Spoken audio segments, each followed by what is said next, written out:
Apabila tanah Anda digugat seseorang, ada beberapa upaya dan tahapan penyelesaian yang dapat dilakukan, baik melalui jalur non-litigasi, di luar pengadilan, maupun litigasi, melalui pengadilan. Penting untuk segera mengambil tindakan dan menyiapkan bukti-bukti yang kuat. Berikut adalah upaya yang dapat dilakukan dan tahap penyelesaiannya. Upaya non-litigasi, penyelesaian di luar pengadilan. Penyelesaian sengketa tanah di luar pengadilan seringkali lebih cepat, murah, dan dapat mempertahankan hubungan baik antar pihak. Langkah-langkahnya meliputi 1. Cek legalitas dan asal-usul kepemilikan tanah. Verifikasi sertifikat dokumen kepemilikan. Pastikan sertifikat tanah Anda asli dan sah di kantor Badan Pertanahan Nasional, BPN, setempat. BPN dapat membantu melakukan pengecekan keabsahan sertifikat dan riwayat tanah. Kumpulkan bukti pendukung. Siapkan semua dokumen terkait tanah Anda, seperti sertifikat, akta jual beli, GIRIK, PBB, bukti pembayaran pajak, surat keterangan desa kelurahan, dan bukti penguasaan fisik tanah, misalnya foto, saksi tetangga, atau bukti garapan. Periksa dokumen penggugat. Usahakan untuk mengetahui dasar gugatan pihak lain dan dokumen yang mereka miliki. 2. Negosiasi langsung, musyawarah kekeluargaan.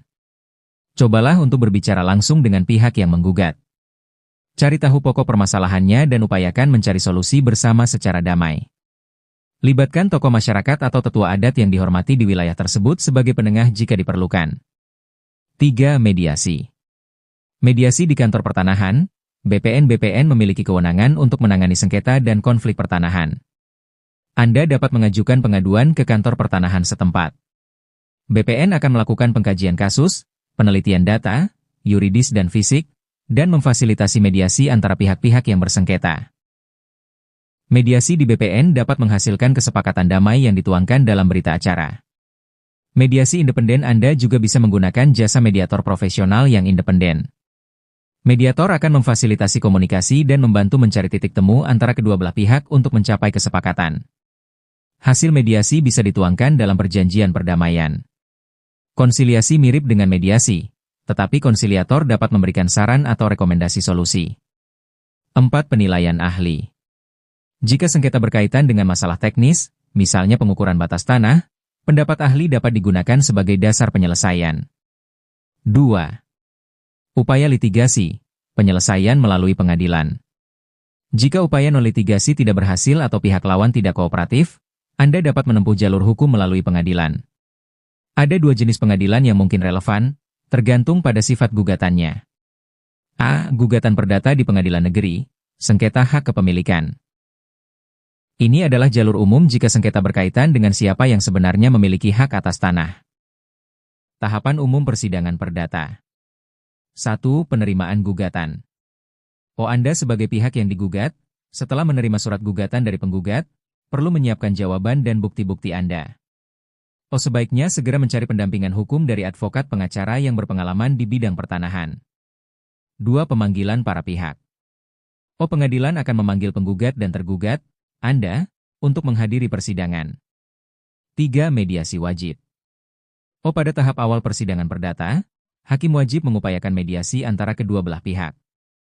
Mediasi ini dipimpin oleh seorang mediator, bisa dari hakim atau mediator bersertifikat. Jika mediasi berhasil, kesepakatan perdamaian akan dikuatkan dengan akta perdamaian oleh hakim, yang memiliki kekuatan hukum tetap.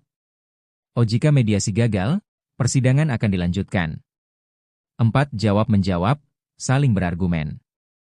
Gugatan, penggugat membacakan surat gugatannya. Jawaban, Anda, tergugat. Atau penasihat hukum Anda mengajukan jawaban atas gugatan, yang berisi bantahan dan pembelaan Anda. Replik, penggugat mengajukan tanggapan atas jawaban Anda. Duplik, Anda mengajukan tanggapan atas replik penggugat. 5. Pembuktian. Ini adalah tahap krusial di mana kedua belah pihak mengajukan bukti-bukti untuk mendukung klaim mereka.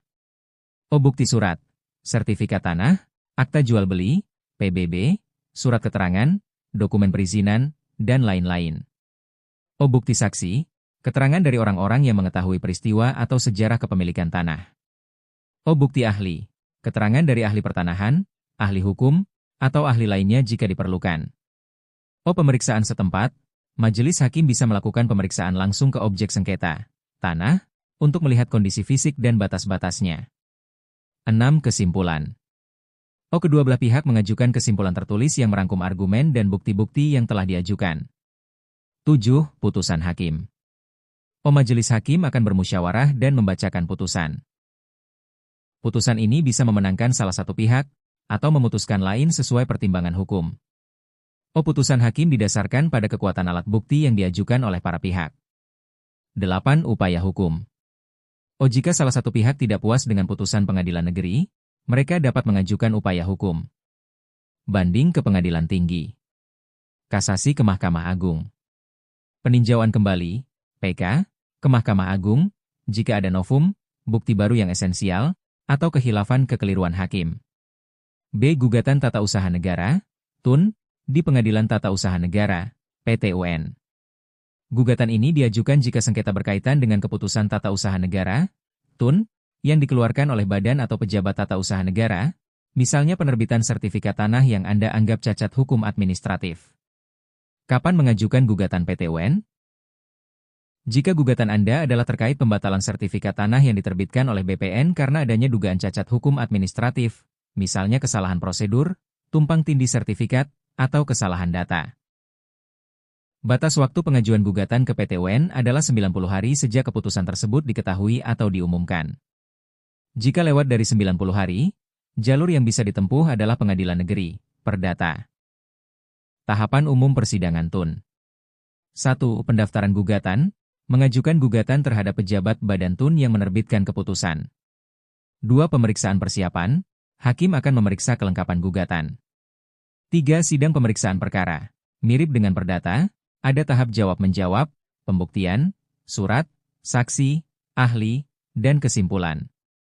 4. Putusan hakim, hakim memutuskan apakah TUN tersebut sah atau batal. 5. Upaya hukum, banding ke Pengadilan Tinggi TUN, kasasi ke Mahkamah Agung, dan PK. Penting untuk diperhatikan. Jangan panik, hadapi gugatan dengan tenang. Segera konsultasi dengan ahli hukum, ini adalah langkah paling penting. Pengacara yang berpengalaman dalam sengketa tanah dapat memberikan nasihat hukum yang tepat, membantu mengumpulkan bukti, menyusun strategi, dan mewakili Anda di persidangan. Kumpulkan bukti sekuat mungkin. Bukti adalah kunci dalam sengketa tanah. Semakin banyak dan kuat bukti yang Anda miliki, semakin besar peluang Anda untuk memenangkan sengketa. Perhatikan batas waktu, beberapa jenis gugatan memiliki batas waktu pengajuan yang ketat, terutama di PT-UN. Dengan memahami alur dan tahapan ini, Anda akan lebih siap menghadapi gugatan terhadap tanah Anda. Terima kasih sudah menonton video ini, semoga bermanfaat.